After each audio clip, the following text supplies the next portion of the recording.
Olá, sétimo ano. Vamos então continuar a nossa aula sobre o Oriente.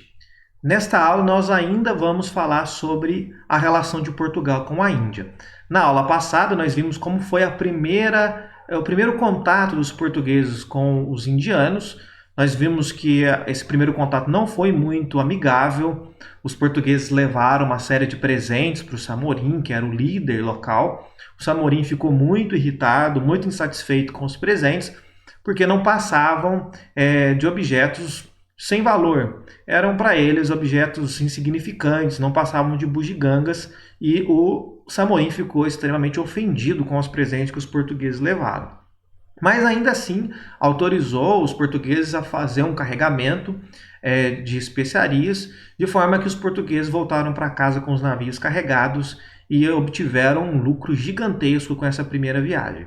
O rei Dom Manuel, o rei de Portugal, resolve então mandar novas expedições para a Índia, mas agora com um pouco mais de intensidade e uma relação um pouco diferente do que foi no primeiro contato. No primeiro contato, ele tentou uma aproximação amigável, diplomática.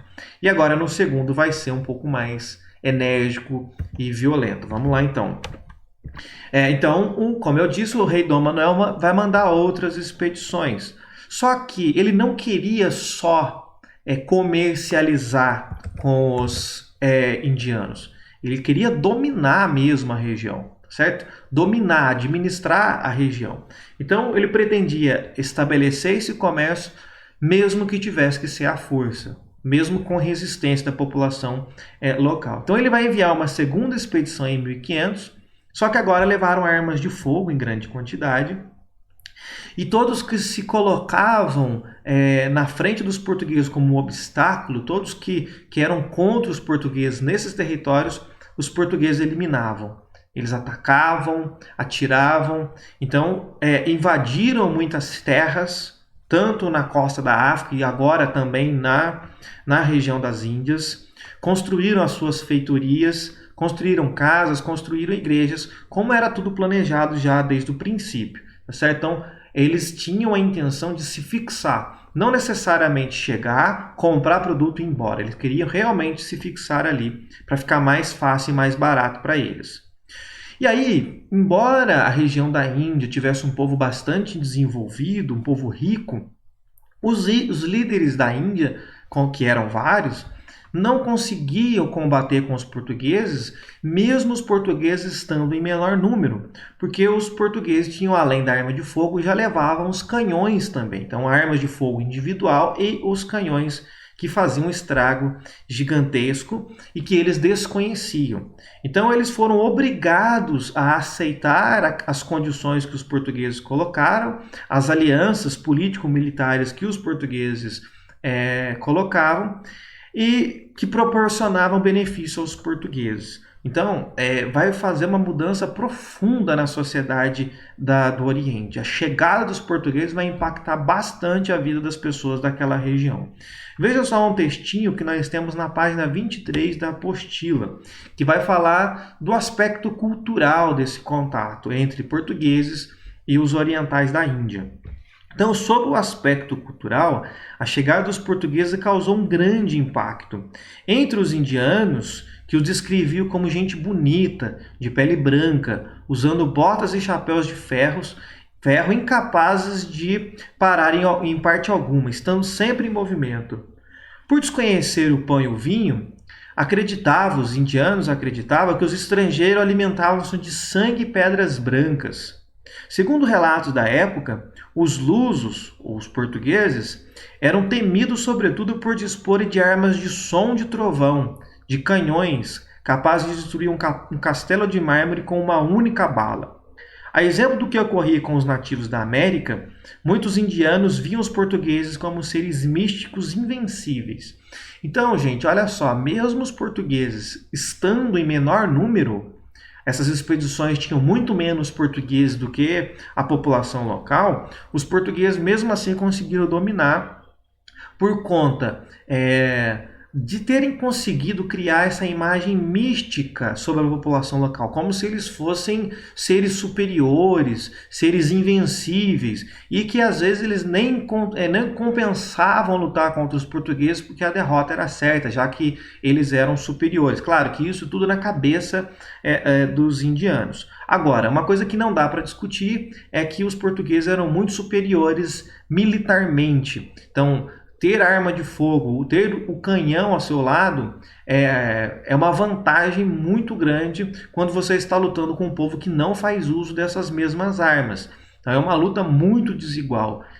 De um lado, um exército com canhões e armas de fogo, e do outro lado, pessoas que não possuem arma de fogo.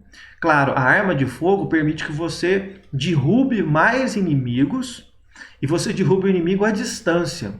Quem está lutando com armas que não são armas de fogo, preciso da espada, por exemplo, ele precisa estar próximo do adversário, próximo do inimigo para poder ferir.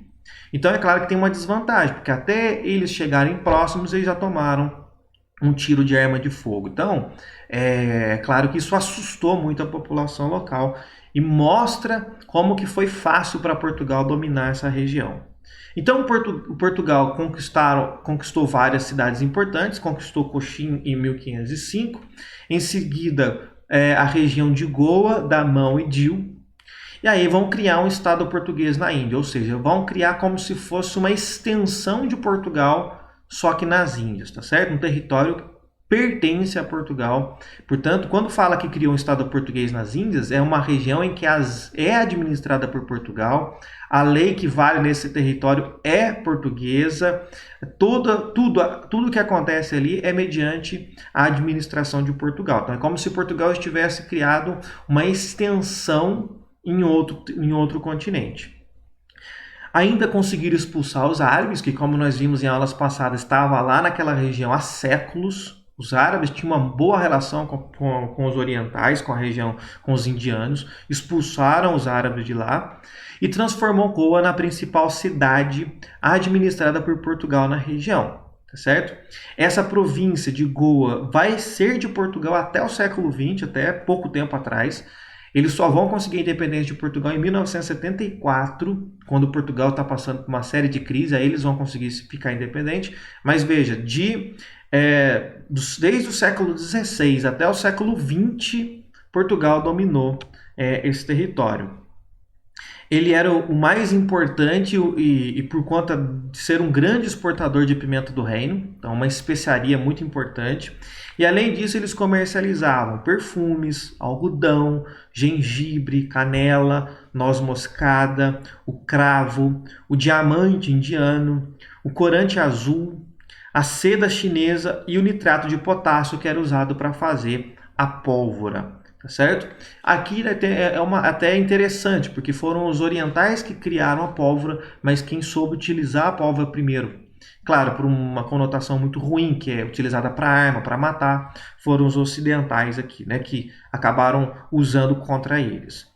Então, Portugal dominou aquela região por muito tempo e deu muito trabalho para a população local se livrar de Portugal. Então, aqui nós encerramos a dominação portuguesa na Índia. A partir da próxima aula, nós vamos ver a dominação dos europeus de Portugal na região da China. Então, essa unidade vai tratar de Índia, China e Japão. Terminamos a Índia. Na próxima aula, nós veremos a China.